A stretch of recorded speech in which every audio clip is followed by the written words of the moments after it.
I've been sleeping with the lights on, buried in regrets, breaking in this what's naked as a falling leaf. Well, it's a natural reaction, driven to distraction, clawing at the ghosts who never meet.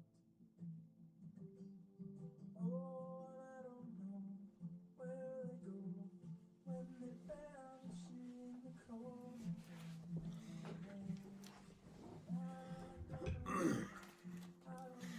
Shadow Wolf, yep.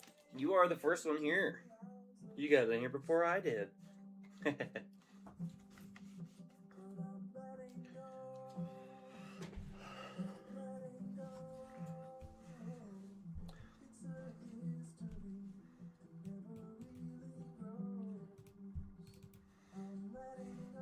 Welcome, Shadow Wolf.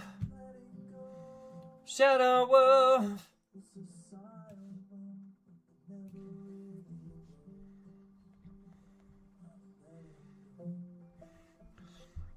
What do you mean, how? Oop, that's not what I wanted to do. What did I do? I pressed a button. Bam.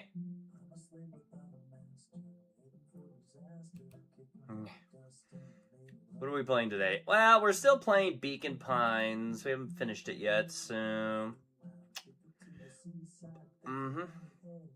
Alexa, pause music.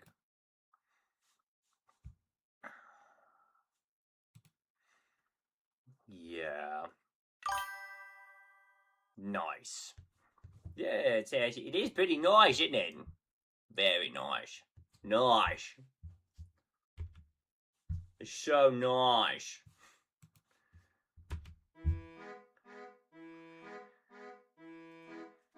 Oh! What takes flight but has no wings? Your final task of friendship brings. Aww! It's a job! I'm gonna assume it's balloons. I don't know why, but I'm gonna assume it's balloons. That just sounds like a thing that would happen in this, you know?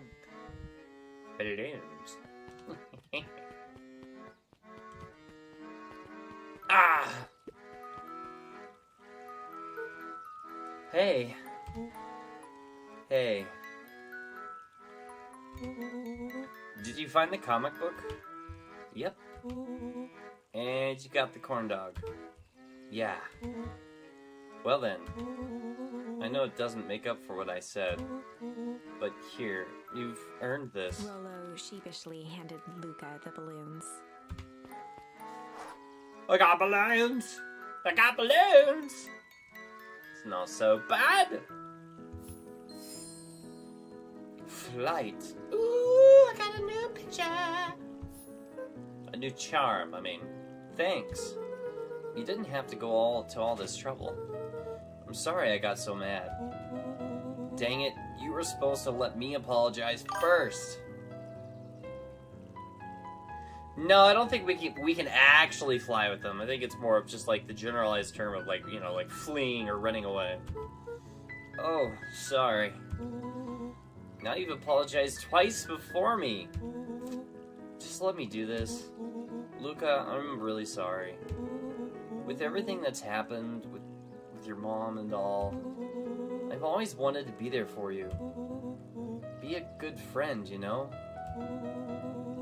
When you said you were hanging out with someone else, I kind of freaked out. Rollo. Still my turn. I felt like if you needed some new friend to help you, it meant that I wasn't good enough. But that was selfish and wrong. I was wrong. I'm so sorry, Luca. Okay, apology over. You can talk now. Luca threw himself at Rollo, hugging him as tightly as he could. Aww. Uh-huh. Rollo, I don't deserve you. I don't deserve you either. That's why we deserve each other. So, what else do you want to do today? We could snoop around and try and find some info about your mom. Snoop where? We could probably sneak into Perennial Harvest HQ while everyone's at the festival. Aren't you curious about all the stuff those clipboards write down? What if we get caught? I think I've had enough excitement for 1 week. Let's just make the rest of the day about us. Clancy! Welcome, Clancy! Oh, poop, poop, poop, poop, poop, poop, poop. Really? Yeah, the rest of the world can wait one more day. You know, I've been wanting to get some work done on the MCDC at Mission Control. The aim is a bit unpredictable. That sounds perfect. Yay, we go to the treehouse. I got balloons.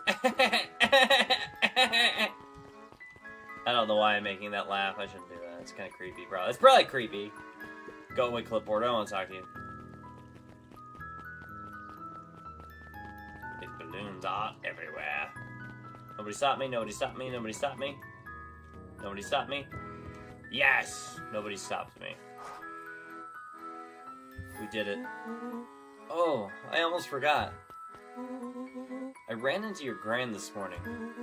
She asked me to give you this. Rollo handed Luca an unopened letter. Oh. I'll wait for you inside if you want to read it now. A letter? Luca, some things are going to happen that might be difficult for you to understand. If I am honest, I hardly understand them myself. But whatever happens, I need you to know that I love you. None of this is fair to you. You have already lost so much. We both have. I wish there was a simpler way forward. But if there is, I haven't thought of it. Oh, interesting. God knows I've tried. Everything I've done, I did for you. I hope someday you can accept that. Love, Gran. I love you too, Gran. Luca folded the paper into his pocket and headed up the ladder. Oh, no. What's up with the letter? Anything you want to talk about? Maybe later. Sure, whenever you want. I mean, this could be cool. You know, you really didn't have to go to all that trouble just to apologize. I know, but we've been looking forward to the festival for weeks. after I ruined everything with my big mouth, this was the best way to make sure he still had a good time without me. Rollo. Luca was at a loss for words, but that was fine. Words aren't always necessary. The festival seemed nice. Was it nice? We can still go. Nah, this is fine. Well, there's always next year. Sadly, this was untrue. A distant rumble shook the treehouse. Huh, what was that? Oh man, we missed the fireworks? It was not fireworks. It was something the boys couldn't possibly comprehend. Something as old and cruel as time itself. Oh. I'm nervous. What?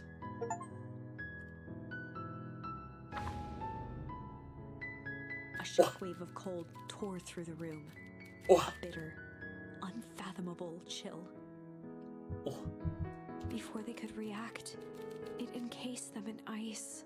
Two boys, reunited by friendship, only to be cruelly separated by a malevolence beyond reason. And so, our story ends on this melancholy scene. In a silent treehouse turned statuary, in a town brought low by its secrets, sits a pair of friends, alone, together. What the heck? For the rest of time. The end. No, that can't be the ending. It simply can't. My God. What? We can't win. I won't accept it, and I hope you won't either. There are more endings, more possibilities. I can feel it. We are just going to have to sort through them all until we find the one that fits. My God, okay.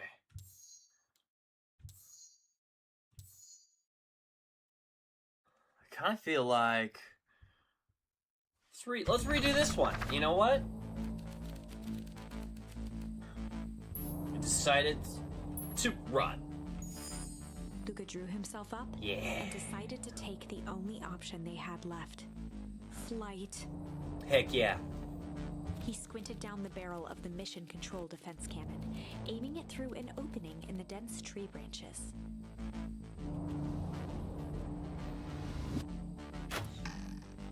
He looked up with surprise as it struck true and taut. Wow, I can't believe that worked. Hey, Mr. Kerr! We'd love to hear your thoughts, but I'm afraid we have places to be. Come on, Iggy. See ya, jerks!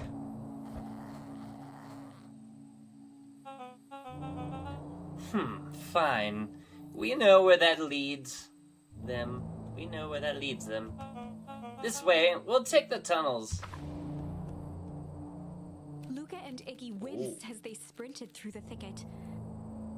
The branches clawed at them, reluctant to give passage. After what felt like a marathon, Luca stopped in his tracks as they reached the clearing. What the? That was all he was able to say before Iggy slammed into his back. The boys tumbled down a steep decline and crashed with a wheezing thud on a surface as hard as ice. In fact, it was ice. Chapter 5. Signs. They stood silently, catching their breath. Okay. The sky was like sapphire.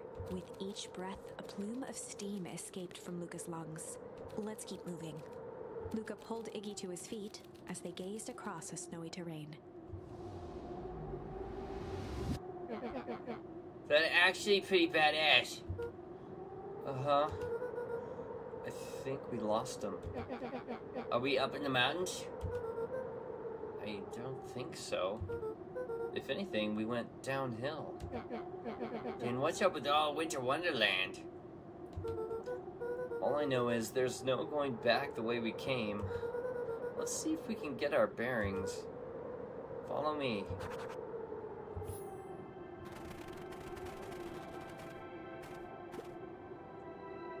What's the readout? Sitting just above 258 Kelvin. That's down a bit from last time. Should we report this to Mr. Kerr? Still within safe ranges. It may be spreading, but it's under control for now. Even a small nudge in the equilibrium could cause a cascade. Dude, relax. Just a few more sites to hit before we can punch out. Let's get this over with.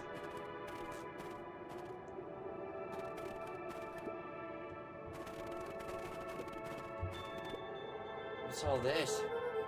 Hard to say with all the snow. I think it's a town sign. I can almost make out the letters under it. What town could this even be?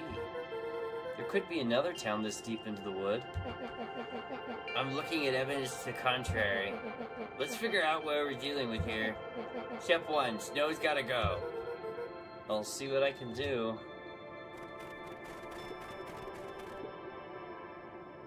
Situations such as these, I find it best to chuck stuff first and ask questions second.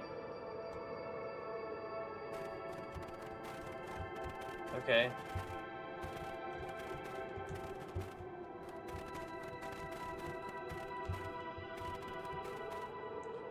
Well, what can I throw at it? I don't have... Man, we've collected a lot of these. What do I throw?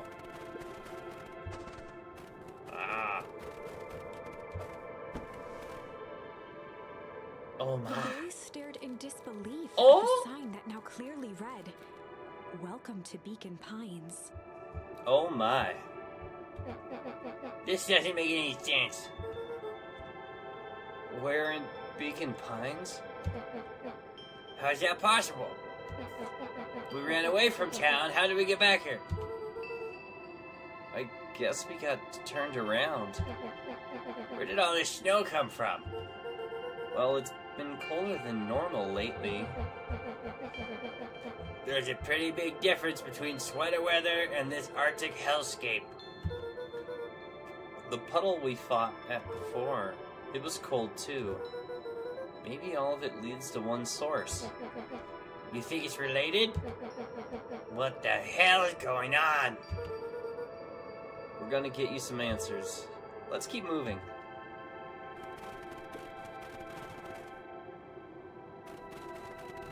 Oh no. Luca?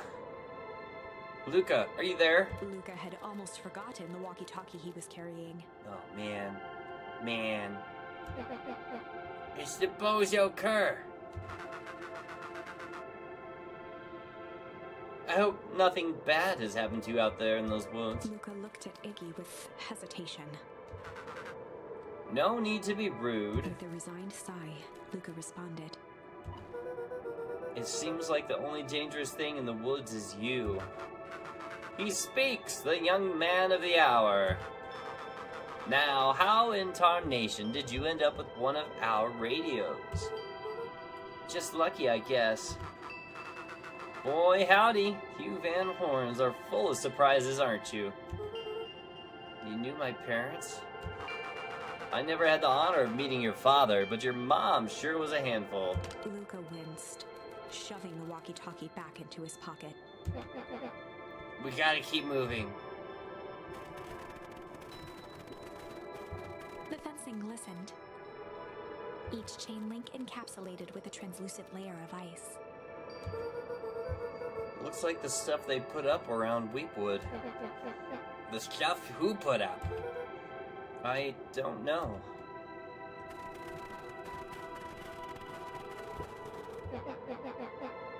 This stuff looks familiar to you. It looks like the barrel near the puddle I, shoved me into? Yeah.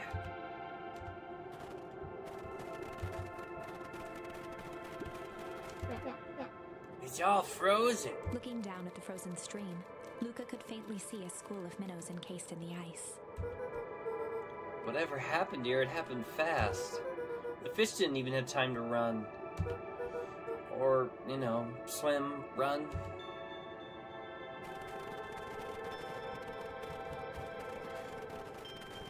The crunching of footsteps trailing Luca went hush. He looked back to see Iggy's face twisted with confusion. Everyone's gone. What? There's nothing here but more snow. There must be an explanation for all of this. We have to keep looking. You can look all you want. We quit. Iggy, we've got to keep going. You don't get it, don't you? This isn't one of your pathetic Hank Atomic stories. We aren't going to save the day. We aren't even going to save ourselves. My face is mangled. The town is destroyed. And everyone we've ever known is gone. We don't know that. You can't just quit. Do whatever you want. I'm done. Iggy, it's gonna be okay. Luca peered upward at the darkening sky. He let out a long, foggy breath. Faintly, Iggy began to cry. Seeing Iggy in such a pathetic state gave Luca a sense of compassion and more. It's pretty late, I think. Probably not a great idea to stumble around in the dark anyway. Luca allowed himself to collapse next to Iggy. Let's just rest for a bit. The boys huddled together for warmth and comfort. If not for exhaustion, their minds would be racing, trying to make sense of the events of the day. As it was, all they had energy for was to sit in silence, numb.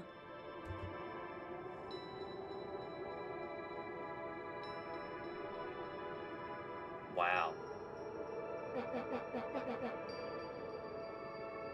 The way the snow covered everything over, it's kind of calming. Yeah. I haven't had time to say it, but thanks. Huh? For getting us away from those creeps. I sort of froze up back there.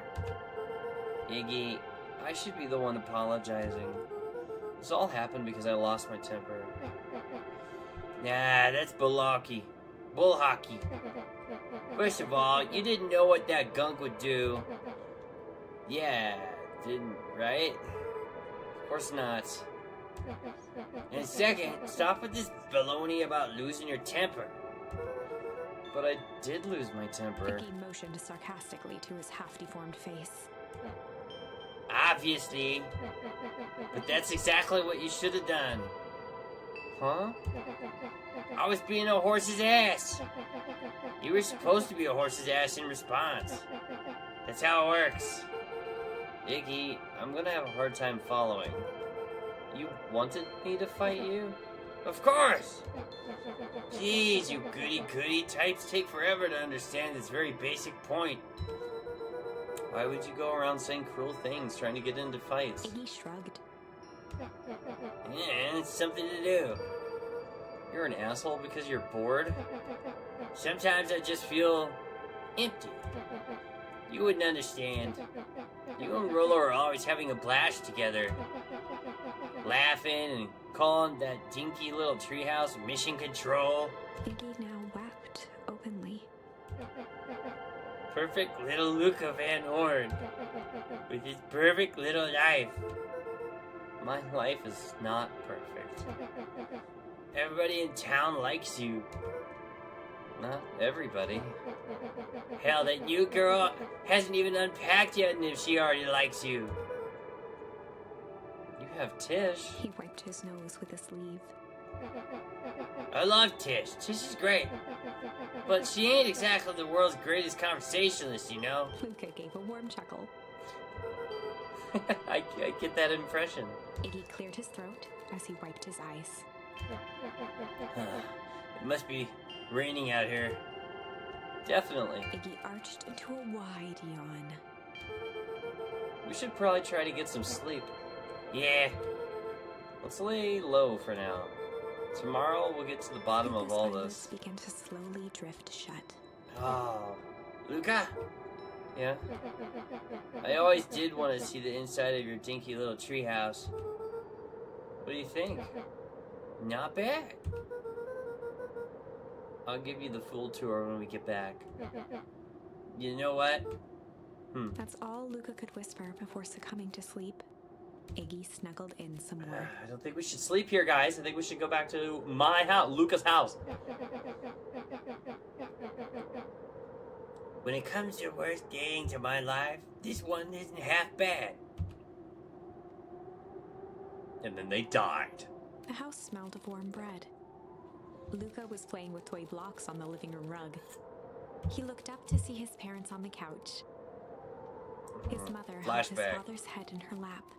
She idly stroked his hair while humming a song. A voice behind Luca spoke. "This is how you remember them, huh?" Luca turned to see his own face. The doppelganger from his dreams, still clad in a yellow hazmat suit, still carrying a look of disdain behind empty eyes. Aww, look at this perfectly cozy scene. You know it wasn't really like this. The figure picked up a toy block and inspected it. It's amazing the facades that one can build given the right materials. Not that I blame us. These are a child's memories, all warm and fuzzy. You don't remember, do you? Lucas snatched the block from the figure's yellow-gloved hand. Remember what? The doppelganger pointed to the couch. The last day we saw him alive. The day he chose to abandon us. Luca turned to look at his father, still lounging on the couch. That's not true. He didn't abandon us. The doppelganger waved his hand dismissively. Everything is true here. It's just a matter of what we choose to see. Well, let me show you. The world flickered and pulsed. Luca was sitting next to his bed, listening to his heartbeat with one of his dad's stethoscopes. The doppelganger limped into the room. Now, we both know that's not how this went. He grabbed Luca's hand and guided the stethoscope to the floor. Luca heard muffled shouting, brought close by the stethoscope. It was his parents, fighting. Do you remember what we did next? Luca gave a slow nod and crept down the hall to peek through the banister. He could see the outline of his mother at the bottom of the stairs. Damn it, Walt. We can't afford to get involved in this. She was scared. His father stepped forward. What am I supposed to do? Just watch? There's a sickness in this town, and we both know who's behind it. I swore an oath to help people. I won't turn my back on them. Luca's mother grabbed Walt. She was crying, pleading. I can't lose you. Walt calmly removed Eleanor's hand from his shoulder. What's right is right, and what's wrong is wrong.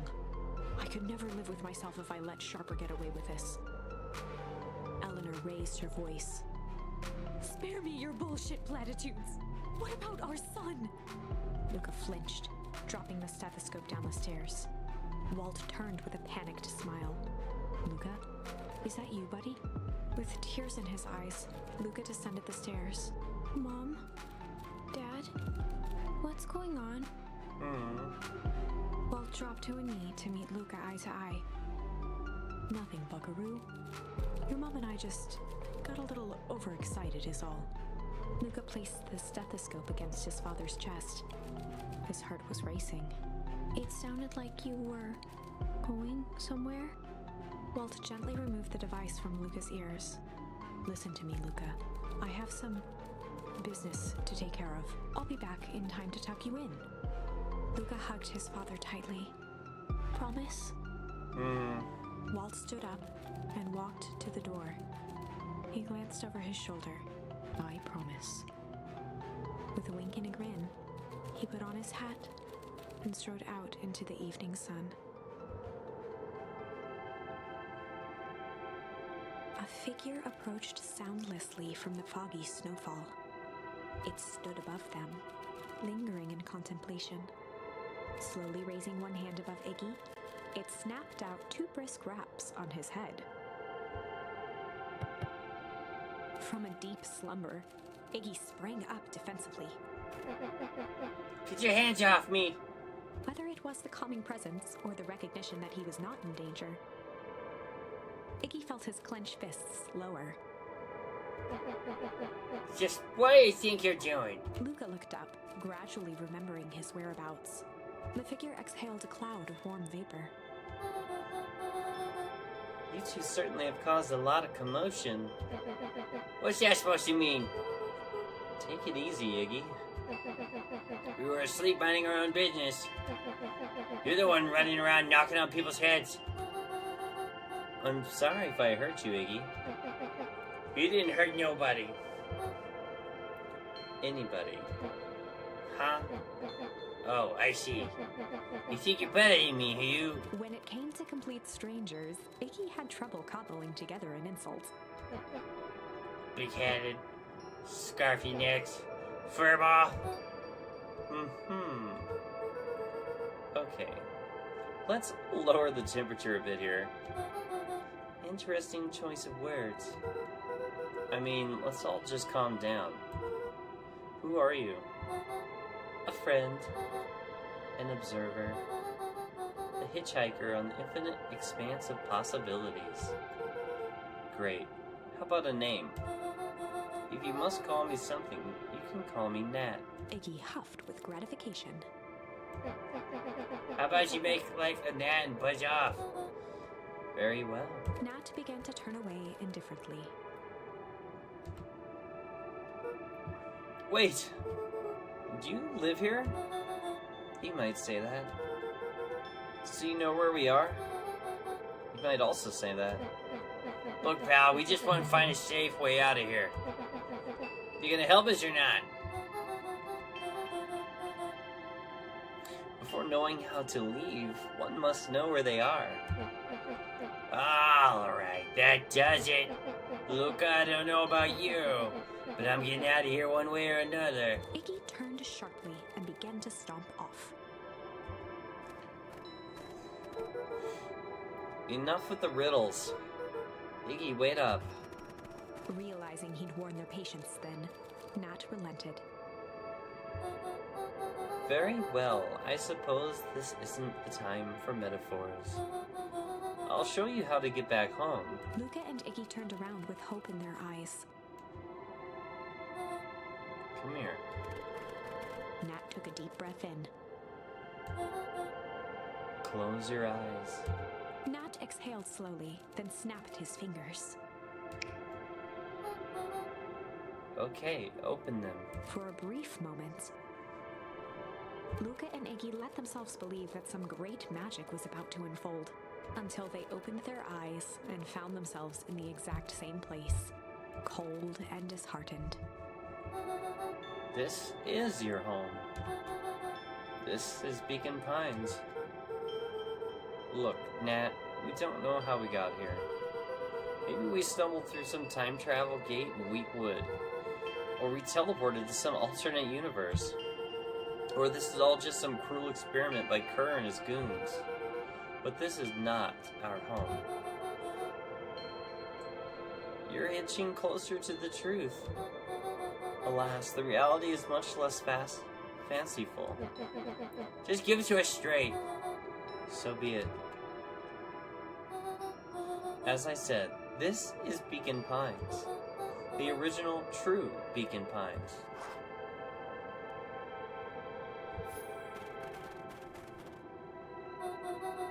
You both grew up here, but the town you've called your home for the past several years is a replica.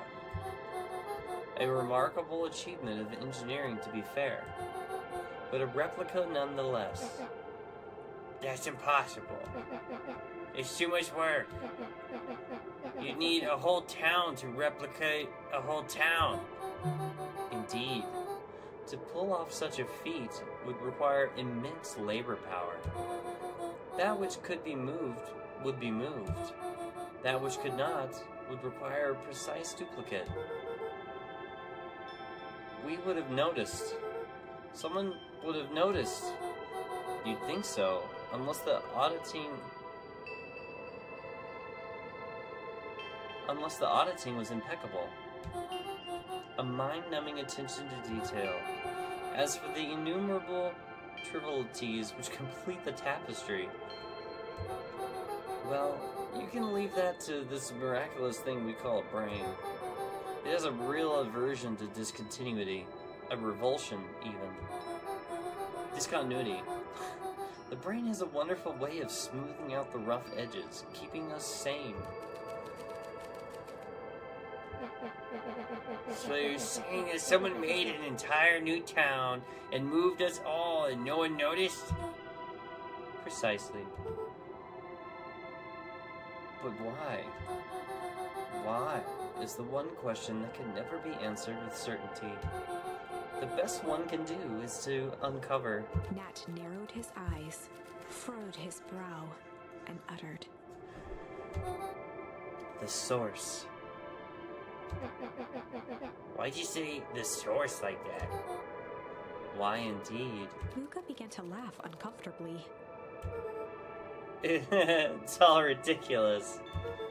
There's no way they He could. looked down at his feet. His eyes started back and forth in contemplation. With a sudden pain, a thought struck him.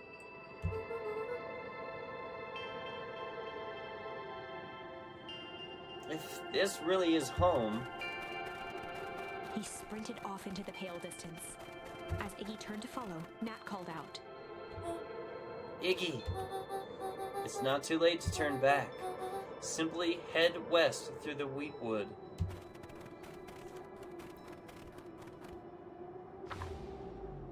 Say what? Chapter 6. The I wanna Source. get to chapter 11. Nat expressed his sympathy with a shrug and sauntered off as unassumingly as he'd arrived. He'd given Luca and Iggy what they needed, and nothing more. And nothing more. As Luca sprinted across the snow, the events of the past few days became clearer, pieces to a larger puzzle.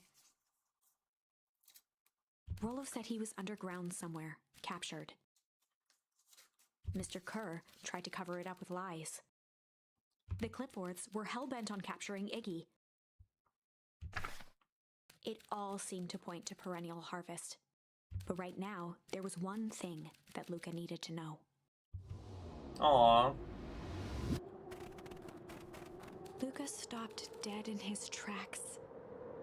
The tree was gone, uprooted and moved, leaving a raw gash in the earth. He dropped to his knees and dug wildly at the cold snow. His numb hands hit something hard, a headstone. A dry whisper escaped Luca's lips. You're here. All this time I thought I was visiting you. But you've been here, alone, in the snow. Dad, I'm sorry. It ruined your favorite spot in the world. Our favorite spot in the world. Dad, what do I do? There was no reply, just snow-covered silence. Why'd you give me a slip like that? What if I couldn't find you, you jerk? Iggy finally noticed the tears welling in Luca's eyes and the snow-covered grave. Oh.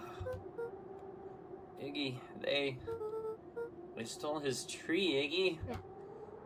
Yikes. Suddenly, they heard the crunch of approaching footsteps in the snow. Oh. Yellow. Suits. We gotta hide. 259K. Fall off distance still good. Dude, did you hear that? I said 259. Sorry. You ever think about what we did here? We saved a whole town of people. Doesn't feel like it sometimes. What about everything we left behind?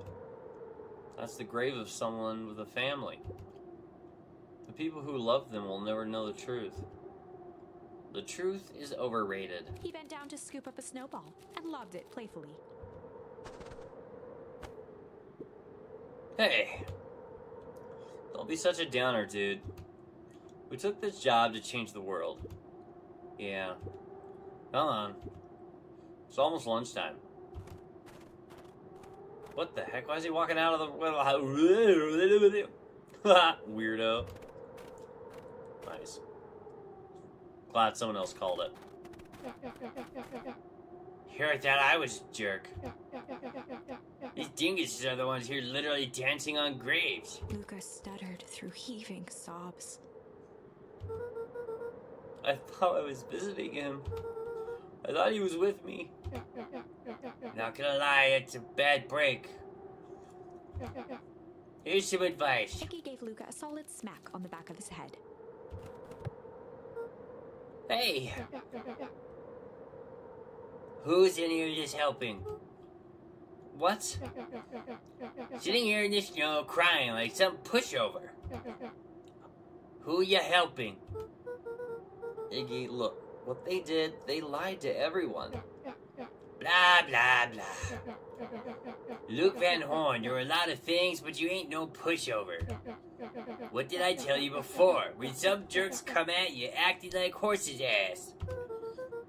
I should stand up for myself. Hell yeah. Kerr and his merry little band of clipboards put off the switcheroo for a reason, right? Nat mentioned something about a source? Luca wiped his eyes with his sleeve. Whatever's at the source must be awfully valuable to Perennial Harvest. Sure would be a shame if something unfortunate were to happen to their precious source, wouldn't it? What do you have in mind? If it's small enough to steal, we snatch it. If it's too big to snatch, we smash it. And what if it's too big to smash? Iggy flashed a mischievous smile and cracked his knuckles. I'm always up for a challenge. I'm gonna make this right, Dad. I promise. Let's do this. Alright.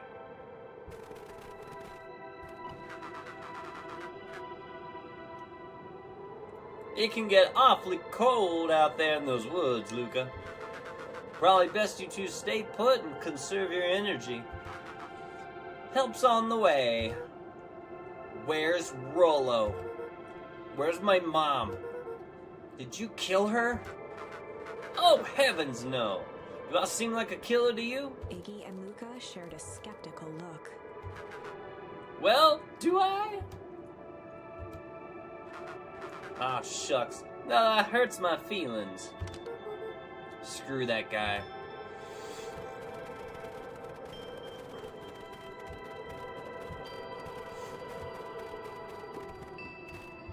A disc of smooth metal was lightly covered in snow. Two faint seams were visible along the surface. A manhole cover. If it is, I've never seen one like it. Can we open it? It's not.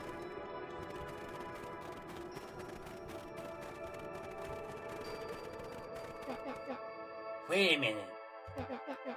If this is the original town, then that means...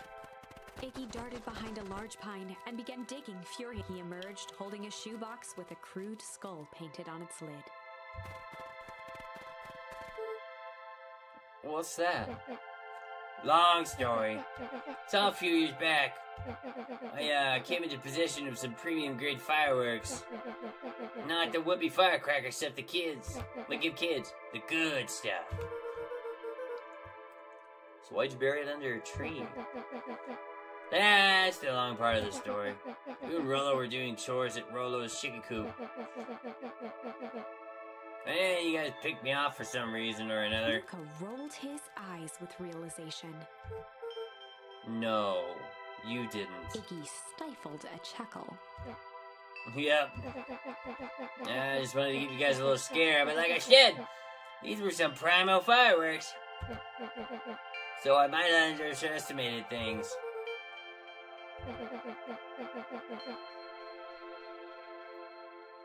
I prefer to think of it as incendiary redecoration.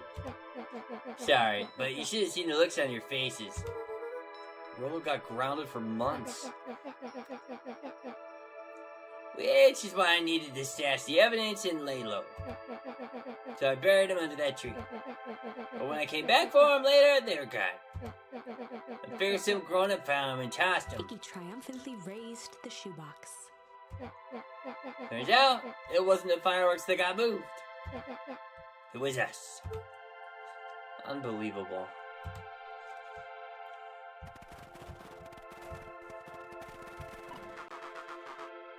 Do you think this is a game? Newsflash, boyo. You're not a hero. You're a little brat who is in way over his head. A hero is just someone who refuses to give up. Comics these days are rotting children's brains. Everyone thinks they're a spaceman superhero. I was always partial to Hank Atomic myself. Is that so? You really think you have a chance against us? You have no idea how powerful we are. Prepare for blast-off, loser.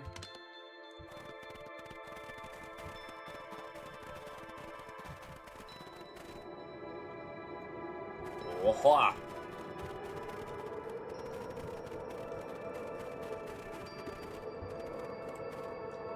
Luca and Iggy inched up to the edge of the hole with bewilderment in their eyes. Arctic air breathed out of the cavern in heaving gusts. Echo! Echo! Echo! Echo! Whoa. I can see why they wanted to move us all out of town now. But why would they dig a big giant hole? I think this is it. This is the source? The dang hole? How do we smash a hole?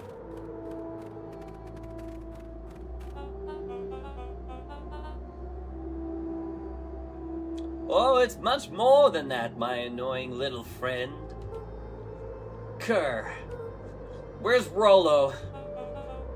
I wasn't lying before. He's safe. Well, safer than you two, at least. Drats, it's cold. Just had to drag me all the way out here, didn't you? Mr. Kerr gazed down the abyss in contemplation. It really is something, isn't it? What did you do to our town? What is all of this? Well, that's a doozy of a question. This is the source, where they collect the unrefined, Kerr scratched the back of his head. Honestly, boys, I don't understand any of this well enough to explain it. Fact of the matter is, I'm not paid to know. What do you mean you don't know? Ain't you in charge? Oh, heavens no. My role is merely to flash a winning smile and manage various complications. Complications like us? You are a smart boy. His face contorted into a saccharine grin. It really is nothing personal. Some people are destined to strive for greatness, and others are simply obstacles along the way. Seems like you were destined to be a creepy lackey. The point is that we all play our part in life. Mine just happened to be a lead in the role of a lifetime. And you happen to be extras, ready for your curtain call. We aren't giving up without a fight. Your smile's not gonna be so winning after we're done with you. Now, boys, there's no need for melodrama. It makes even a professional such as myself embarrassed for you. Let's change the mood a bit. Snapped his fingers. Scene change.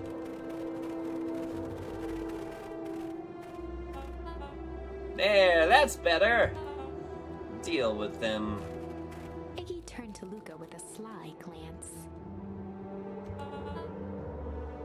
Why are you smirking? 'Cause you have a box full of fireworks and you don't? Iggy waved the box into the air, threatening to drop it down the hole. Stop! Let's not do something regrettable. Joke's on you. Regret is one of my specialties. Out of curiosity, what would happen if I threw these in your precious hole? Nothing! Nothing at all. You're a terrible liar. I'll have you know, I'm an exceptional liar. But, that's far enough. Iggy plucked a single bottle rocket from the box and held it up with reverence. Stop, you fool! Call off you goons.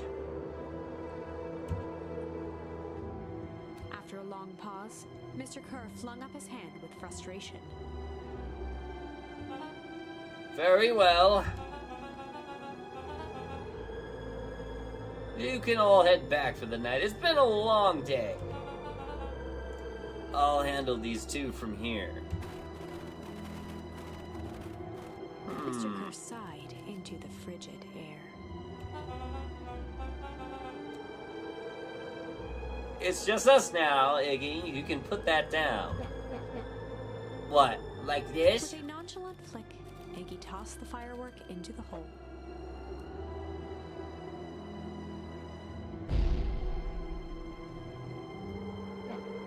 Oh!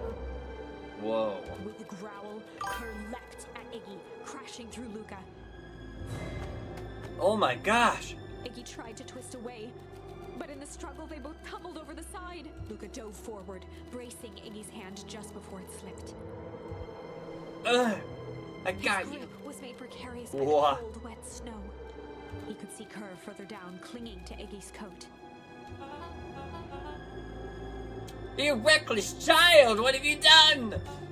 Luke, listen to me. Hold on tight and use the walkie-talkie to call them back. What channel do I use? It doesn't matter. Make a damn difference. They're always listening. If you do that, the clipboards will just haul us up and sack us both. The only way to get out of this is if Kerr's out of the picture. Just let go and save yourself. If he lets go, we both die. I don't want to die, but see that look on your face almost makes it worth it. Mr. Kerr, you've had a long life. Why don't you actually do something selfless and just let go? Mr. Kerr gasped with insult. Burr, what is going on? Burr, hello. Yuma, hello and welcome. Long life!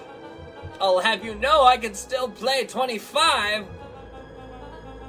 You should have heard me sing the part of Felicia's Young. A wild look in his eye, Mr. Kerr began to hum a proud melody.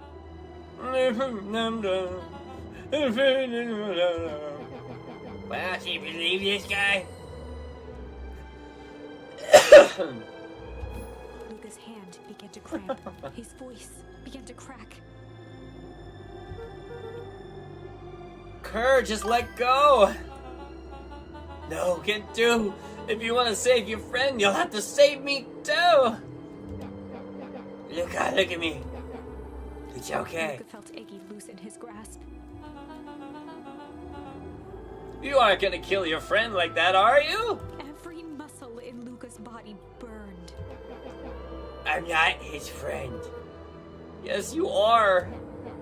Nah, I'm just a no-good bully. Like you, Kerr. Iggy, no. Luca felt his hand slipping.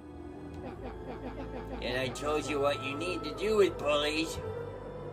I can't. It's your only way out of this mess. Two birds with one stone. It makes sense for us to fall together. Wackadoos travel in packs. A calm settled over Iggy's face.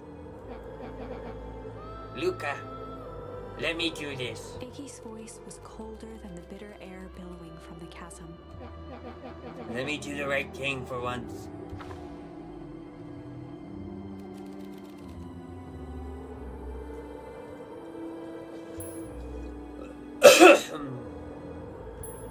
I think it's the one that makes sense. Luca had no choice but to accept Iggy's request. With a quiet blink, Luca watched a teardrop sail down into the howling void.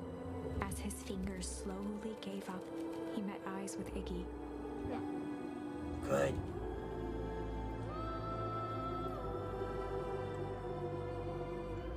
two silhouettes were swallowed by darkness. Oh.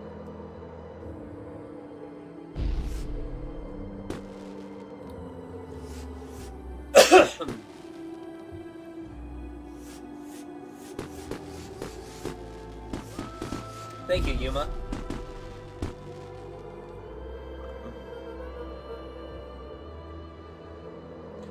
Hell of a goodbye, Iggy.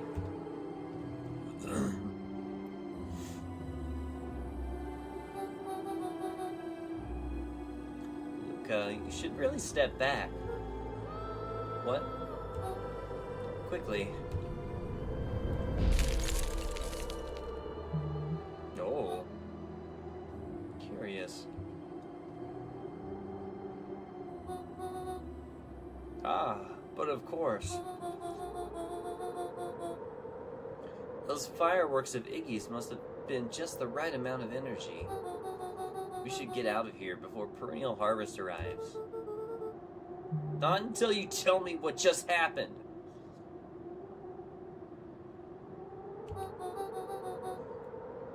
Your friend's sacrifice just saved this town.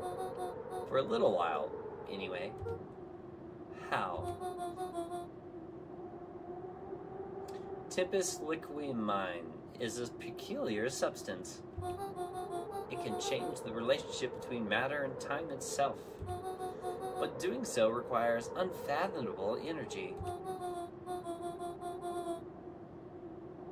In a closed system, that energy can only come from its surroundings. A useful side product of this property being, by adding precisely the correct amount of energy to it, one can create a cryogenic cascade. So, the gunk makes things cold and the fireworks made the whole freeze over? That's one way of putting it, yes. As dumb luck would have it, the fireworks weren't strong enough to generate a runaway reaction. I shudder to think what would have happened in that case. We have some idea what that would look like. It will take them a good while to safely break through the access the source again. If you know all of this stuff, why haven't you been helping? I have been, in my way. Each one of us has our role to play. Iggy's role, it turns out, was to buy us precious time. Mine has been to observe and wait. Wait for what? You. Me? What? Why? What's my role? A fierce twinkle flashed in Nat's eyes. Luca Van Horn. You are going to save the world. With a chuckle, Nat turned and walked west. Dumbfounded, Luca followed behind him, trudging through the snow. Every step taking him further away from everyone and everything he knew, and closer to destiny. Ooh, wow. To be continued in Beacon Pines, Pines Harder. Revenge served cold. Second time's a charm? What? Wait, that's it? This ends with a crummy cliffhanger just when it was getting good? I was even starting to like Iggy. No way. I refuse to be associated with some never-ending parade of sequels. Ah, so we have to go back. Let's go back and find something more definitive.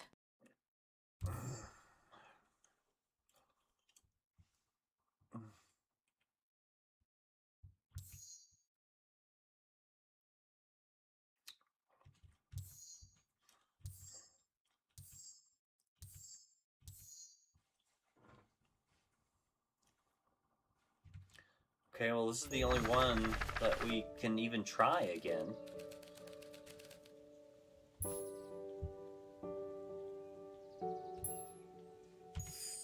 Luca began to respond, but the sky answered for him as the clouds above began to break, revealing patches of star-filled summer night. Moonlight filtered down, shimmering in the treetops. Interesting. Sure, you can meet Rollo. You're not going home? No, I promised Rollo I'd tell him about... Lucas stopped himself mid-sentence. Promise you tell him what? Spit it out, bub. We're thick as thieves now. There's a juicy secret you've gotta tell me. Okay. You can come to the treehouse and I'll tell you both what happened. Heck yeah.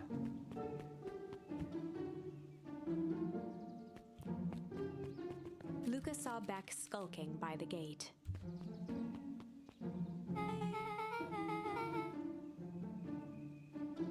So, you're telling me there's nothing creepy, mysterious, or creepy about this place? It's mostly boring and empty. I refuse to believe that. Big spiked gate, looming mansion, rich exclusive owners. It even smells shady. Beck grabbed the wrought iron bars and shook the gate. Mark my words, you decadent nightmare house. You will reveal your secrets to me! Oh. What did you do?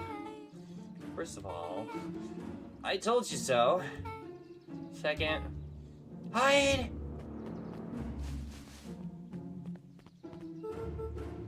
That's Eris Valentine. Who's that she's talking to? Shh. I expect you to want to turn that suit and working order. Of course.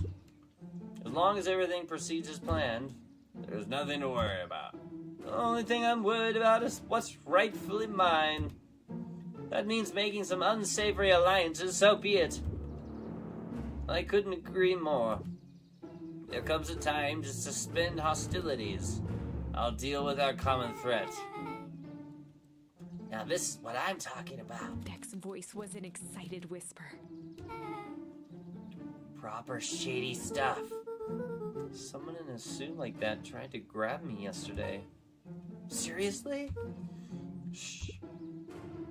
You don't understand that when this all inevitably fails, I will deny everything. I would expect any less of you. You just worry about your part in this and let me handle the rest.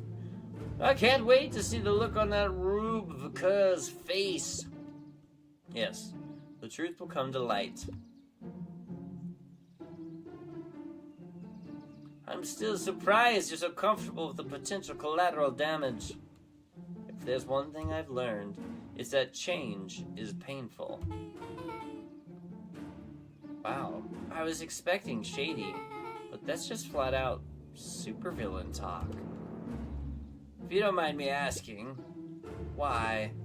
Why are you doing all of this? The mysterious figure retracted their mask, hair pushing out from all corners. Oh no, I bet it's the grandma. It is! Family! A chill ran down Luca's spine. His vision blurred. Beck stifled a sharp wince, and Luca looked down to see himself wrenching. A cancer I can certainly respect. Gran tousled her hair back under the face mask. Just remember, keep everything nice and normal until the festival. I don't need lessons in rousing suspicion. Gran gave Eris a curt nod and disappeared into the night. Grandma! Oh my God! Chapter 5. What big ears you have. Grandma, Lucas you're a sat monster! shivering in the bushes, staring at his feet. After checking to make sure the coast was clear, Beck gave him a gentle tug on his sweater.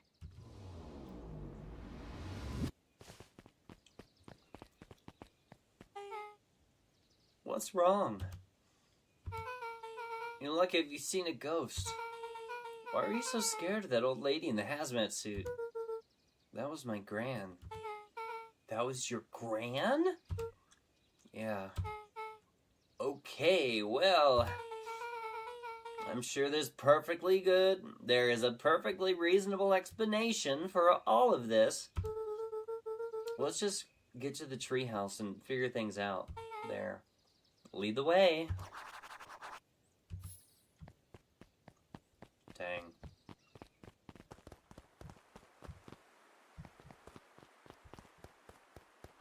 Wait, wrong way.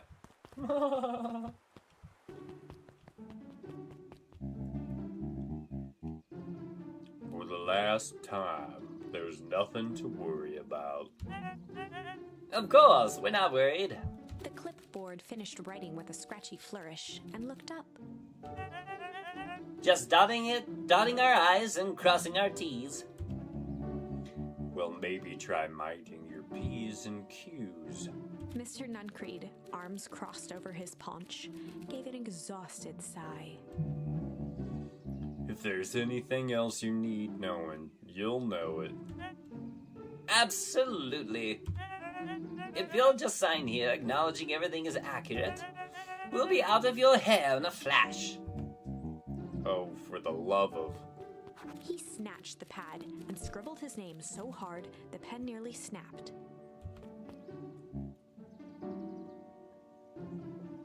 There. Would you like my eternal soul as well? The clipboards looked at each other for a moment, almost pondering the possibility, then broke into laughter as they walked away. Ha ha ha. Ha ha ha. Don't talk to me, don't talk to me, don't talk to me. I don't want to talk to him.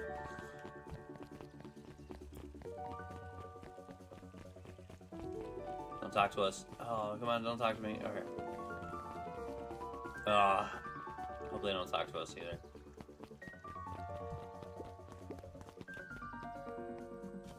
Oh. Oh, this is nice. Yeah, the treehouse is just a little further on from here. Oh, so what's your buddy Rolo like? Rolo? He's... Rolo. Not particularly helpful. Sorry, I've just never thought about it. Lots of energy. He's funny. He's not trying to be. Things have been tough for his family since the foul harvest. Alright, it's about damn time you tell me what this foul harvest thing is. It's kind of a long story. Hit me with the highlights. Okay. There used to be a fertilizer company here called Valentine's. They were kind of a big deal. Oh, big deal fertilizer. It was a big deal to us. Their stuff really worked. Farmers loved it. So Valentine's grew and grew. Beacon Pines pretty much grew around it. Most everyone in town either worked for Sharper Valentine or used his fertilizer. Things were good. I'm sensing a big but. Around 6 years ago, Sharper Valentine suddenly died. And something changed. Changed how? Could have been a bad batch. Maybe it was in the water or air or soil. But nobody knows. But all the crops died. And everyone blamed the Valentines. The foul harvest. Yeah. Valentine's fertilizer went out of business. Half the town lost their jobs. Sheesh. Next year the crops came back, but something was different. You plant a crop, do everything right, and it's sort of a crapshoot what happens. And no one knows why? Nope. I take it Rola's farm got the short end of the stick. Yep, for some reason, their farm was hit harder than others. That sucks. Things have gotten better since Perennial Harvest came to town. The Beacon Pines Reborn Initiative? Yep, first thing they did was give the town a deep scrub. They even put us up in hotels, one town over for a week, while they decontaminated the groundwater. We'd better get going.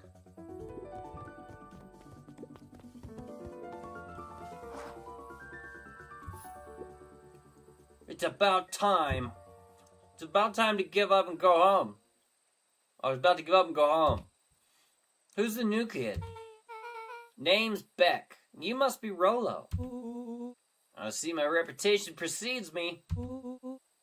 Welcome to Mission Control. Rolo waggled his head with pride. You'll find we spared no expenses in construction. I've seen worse looking junk piles. Thanks. Hey Luca, you know the security concerns we talked about? Yeah? While I was waiting, I made some improvements. Let me lock this baby down for a little test infiltration. Can't be too safe these days.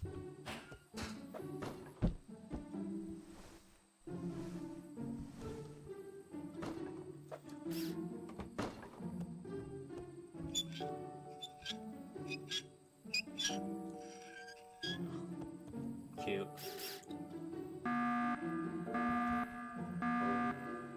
Cute.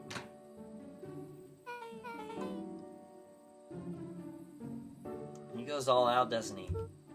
Always. Lavish. Love it.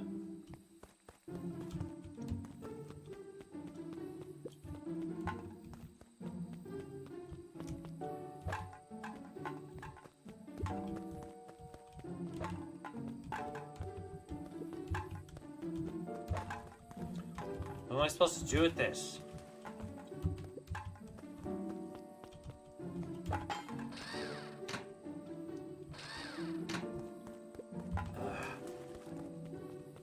I don't understand the point of this.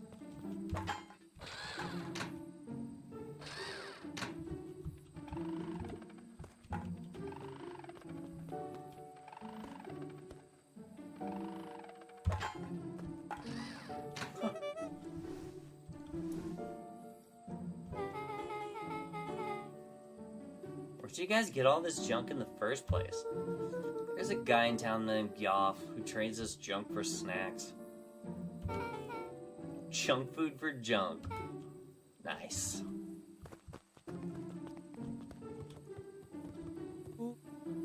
So, pretty sweet security, right? It was imaginative, I'll give you that. Luca, are we sure we can trust the new recruit? I'll vouch for her. Thanks, I guess.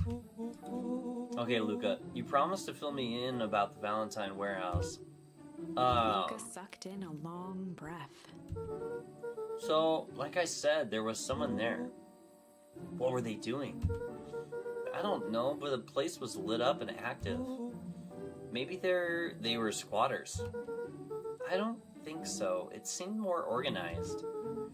When the man pulled me in, I saw some sort of equipment running. A man pulled you in? Yeah, but I got away. You keep saying it was a man. They were wearing a mask, right? Yeah. Then it could have been a woman. How did you get away? I grabbed a rock or something and broke their mask. They let go and I ran. Dang. That's intense. No wonder you freaked out when you saw your grandma. Yeah, that's the other part. On our way here, Beck and I saw Eris Valentine meeting with Grant, wearing the same sort of hazmat suit. Rolo let out a low whistle. And they weren't here for idle chit-chat. It was a proper clandestine meetup. So let me get this straight. There's an operation in full swing at the Valentine warehouse. You were almost abducted by a strange man or woman in a protective suit. And then you saw your gran in the same suit talking to Eris Valentine? Pretty much. I'm beginning to think this town is kind of awesome. Rolo and Luca shot back a look. No offense. And so we can logically conclude aliens or alien zombies have infiltrated the town. And their leader is Gran, and she tried to murder you. First of all, and for the last time, there are no aliens. Second, it couldn't have been my Gran at the warehouse. I broke that person's mask to get away. The mask Gran was wearing wasn't damaged. But she's definitely hiding something. Maybe. Your Gran is weird, but she might be the most boring person in the universe. All she does is sit around all day making jam.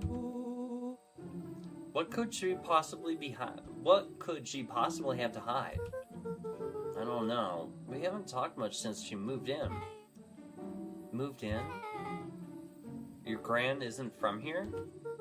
No, she came a few months back to take care of me after his mom went missing. Did you know your Gran before? Not really, no. It'd been years since I'd seen her. Luca, don't take this the wrong way, but are we sure your Gran is on the up and up? Luca gazed out the window. Oh, interesting. I'm just saying. It sounds like strange stuff has been happening since she showed up. We could say the same thing about your family. But you're right. Luca, your Gran is hiding something. And Pa always says, folks only bury stuff worth digging up. We need to investigate your house. If my Gran really is hiding something, don't you think I would have noticed by now? That's kind of the whole point of hiding something. I guess you're right. Gran's been leaving the house for hours at a time this week. I'll call you two tomorrow when the coast is clear, and we can start getting to the bottom of this. I'm always game for a good snoop. You can count me in. Ooh. Chapter 6. Okay. Secret Lair. Yeah! Summer forged ahead, but the nights only seemed to grow colder. Luca walked home slowly under the pale starlight, cautious to avoid any more surprises lurking in the shadows. Reaching home, he slipped quietly into bed, half dreading what they might discover the next day. The closet. Remember at the beginning of this, they couldn't open the closet? What time is it? I'm wearing the same hoodie. I mean, I'm not IRL. I mean, like, the character is wearing the same hoodie again. This closet here that Grandma says that little boys can't pry into or whatever. Ah! Jumps down the stairs. That's messed up. Rollo, what on earth is that? That ridiculous thing on your head. Oh, this. It helps me think. You're gonna need a lot more of that. You're gonna need a lot more of those. Joke all you want. We'll see who's laughing when I crack this case wide open. The coast is clear? Yep, whatever she's been up to this week, it's been keeping her busy most of the day. Very well. The game's afoot. Luca and Beck rolled their eyes as Rollo strutted across the room. If I were a Gran, where would I hide my deepest, darkest secrets? Perhaps where you might least expect. Rollo flung open the cabinet with confidence. Aha! He coughed as a veil of dust hit his face. I think it's safe to assume anything that dusty isn't what we're looking for. Or maybe that's what she wants you to think. Then again, any good detective knows not to trust their first hunch. First hunches are for suckers.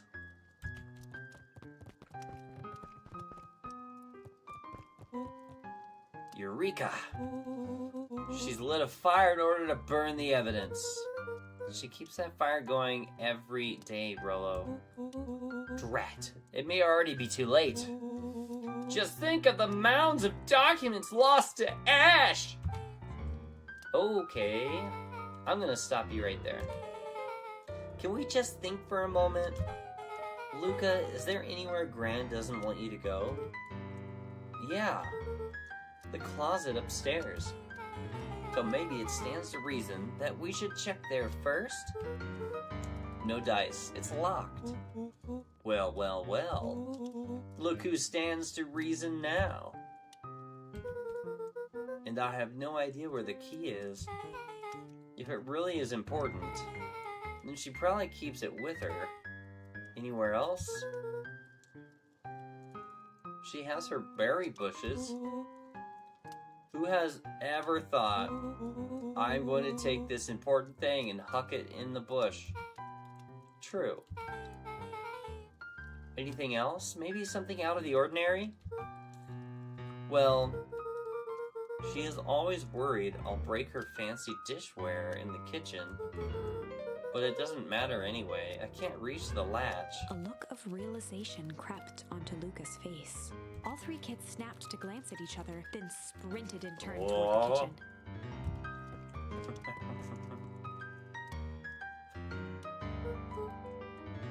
Alright, Rollo. This is your time to shine. Ah, yes. You've called upon my expert detective skills.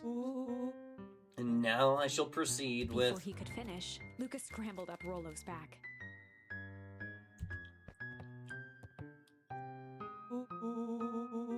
Hey, this isn't my idea of detective work. Every squad needs a good lockpick. And every good lockpick needs a sturdy head to sit on. This is beneath my standing. Stop complaining and hold still. Got it. The three crowded around the hutch to peer in. With the glass doors opened, a perfect porcelain display gleamed in front of them. Their eyes searched for anything amiss, but the only distinct feature was its impeccability. Well, that was anticlimactic.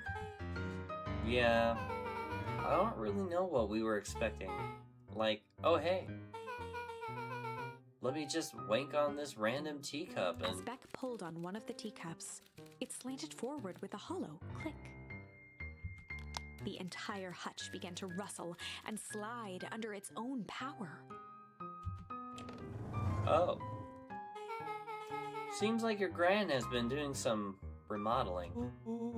Dude, only 2 types of people have secret lairs. Evil masterminds and superheroes. So which one do we think she is? We're about to find out.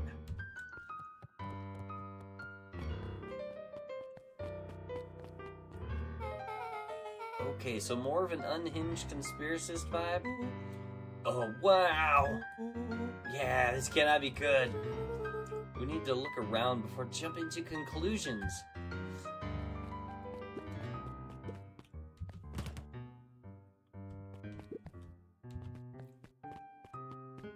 A spider web of string connected photos of people from the town, interspersed with hastily scrawled notes.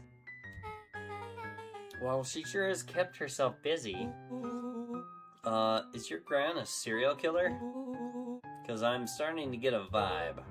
Don't be ridiculous.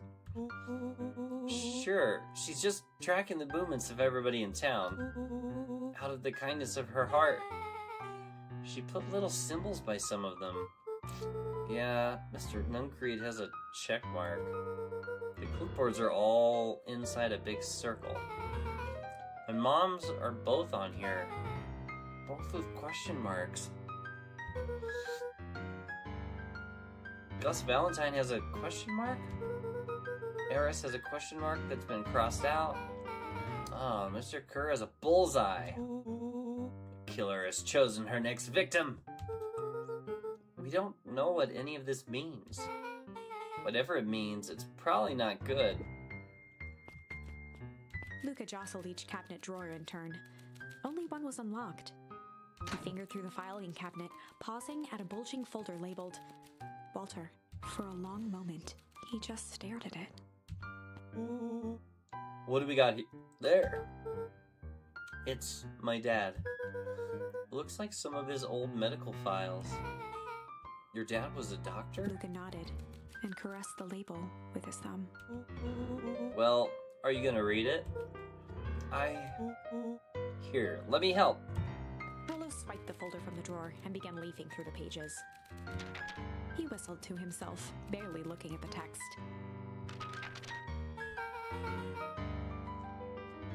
How about you actually read some of it?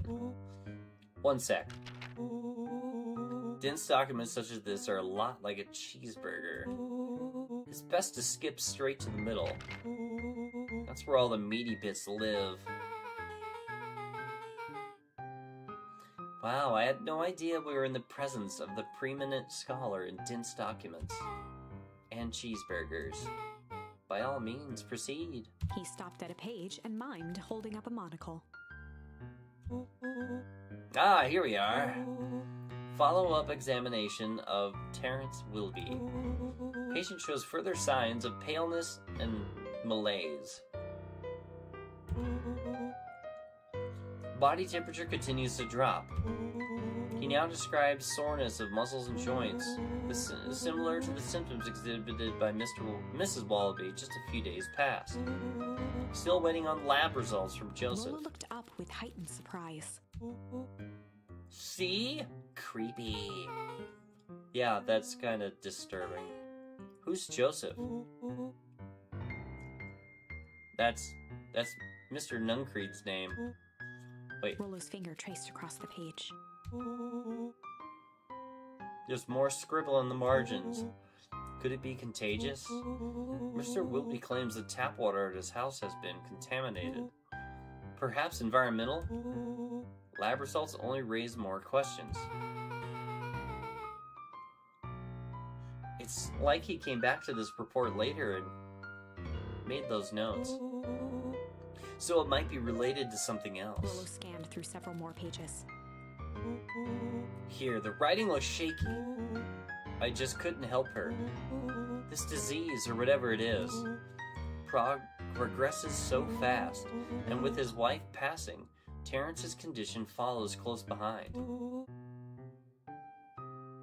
Exacerbated by the loss.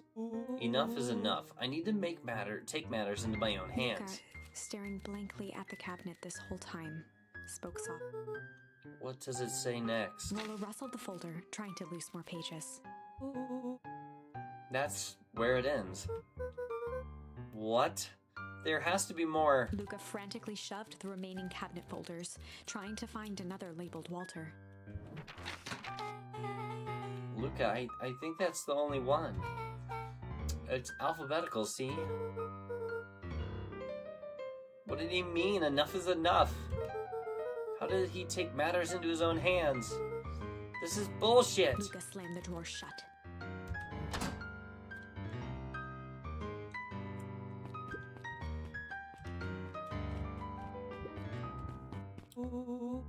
What do we have here? Barrels marked caution explosive. And jam jars? That's enough jam to feed the whole town. What kind of incendiary jam is your grand making? She wouldn't have had me walk around town delivering bombs. Right? Only one way to find out. Rollo casually spun open a lid and dipped his finger in the jam. Huckleberries. He smacked his lips. A hint of brown sugar. And ink? What? Rollo plunged his hand in the jar, fishing out a soggy slip of paper. Rollo offered the slimy note to Luca and licked his fingers clean. It's addressed to Mrs. Fratelli.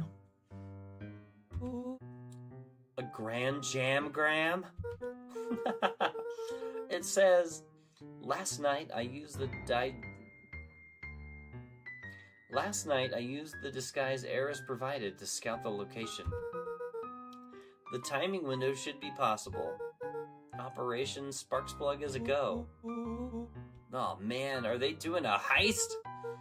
Whatever it is, it can't be good. So more a bombshell than a bomb, am I right? You're new here, so I'll let it slide. But I'm the bad joke guy around here.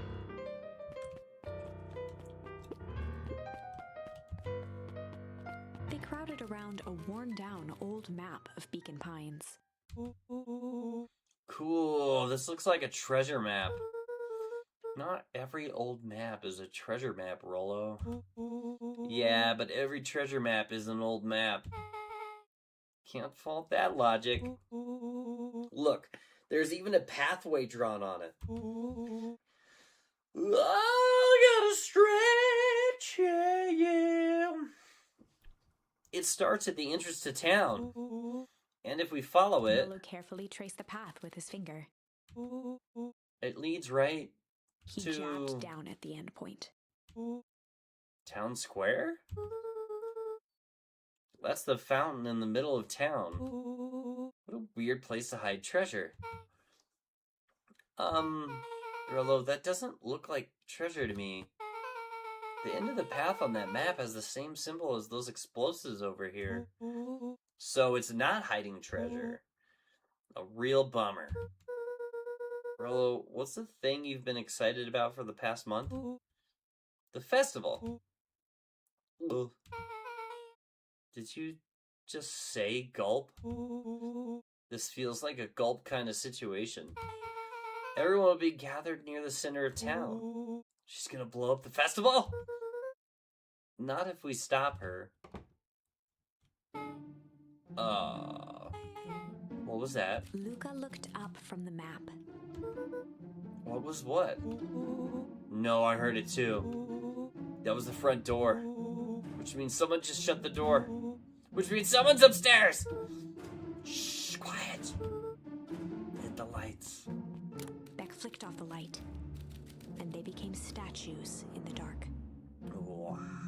Overhead, creaking floorboards bent under slow, deliberate steps. The kids looked up, the tilt of their necks following each footfall. Oh my gosh.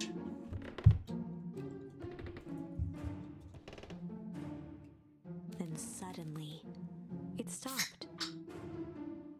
Without realizing, they'd been holding their breath. All three exhaled shakily and glanced at each other. A muffled male voice broke the silence. Hello? A final few footsteps reached the entrance above them, and the voice now echoed down the stairs. Anyone down there? The three kids shuffled to the corners without a peep. As he began to descend the stairs, the man's voice punctuated every new step. Thump. Yoo-hoo! I'm not here to hurt anyone. Thump. I'm just here to help. I just... Thump. At the bottom step, the man paused, squinting to search the room for signs of life. Huh. Guess it's nothing. Rollo shifted suddenly. Luca gave him an intense, chastising look and whispered through clenched teeth. Rollo, don't. It was too late. Rollo was already inching toward the stairway. He screeched as he charged toward the shadowy figure.